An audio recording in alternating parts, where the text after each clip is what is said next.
এখন ঘড়ির সময় বাজে সকাল 4:45। আজকে আমি চলে যাইতেছি মতলবে। তো কেন যাইতেছি আপনারা পুরো ফুল ভিডিওটা টানন ছাড়া পুরো দেখবেন।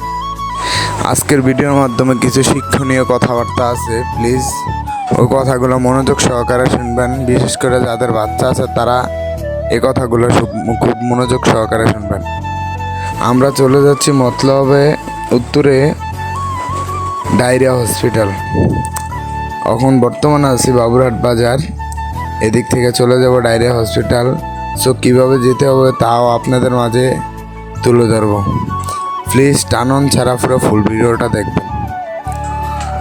ডায়রিয়া হসপিটাল যেতে হলে সর্বপ্রথম আপনারা যে জায়গা থেকে আসেন সর্বপ্রথম আসতে হবে আপনাদেরকে বাবুরহাট থেকে মতলবের গাড়ি বা যে কোনো গাড়িকে বললেই হবে যে ডায়রিয়া হসপিটাল ডাইরেক্ট যাব।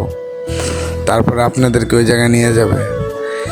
এই বৃষ্টির সময় ডেঙ্গুর অনেক আশঙ্কা এবং ডায়রিয়ার অনেক সমস্যা। বাচ্চা বিশেষ করে আর কি বাচ্চা পোলাপান যারা আছে তাদেরকে একটু সাবধানে রাখবেন, মশা থেকে একটু বিরত রাখবেন, কারণ যে মশাগুলো এখন কামড় দিলে ডাইরেক্ট ডেঙ্গু হয়ে যায়। সো আজকের ভিডিওটা এতটুকুই ছিল যে ভিডিওর মাঝে এই জিনিসটি তুলে ধরার চেষ্টা করেছি যে সবার সন্তানদেরকে সবাই দেখে শুনে রাখবেন এবং সবার নিজের উপরে খেয়াল রাখবেন।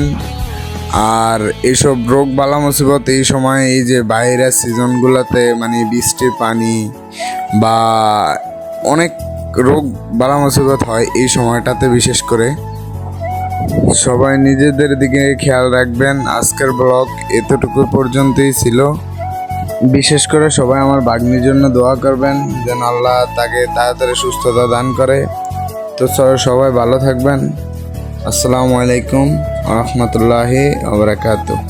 সবাই ভালো থাকবেন। আল্লাহ হাফেজ।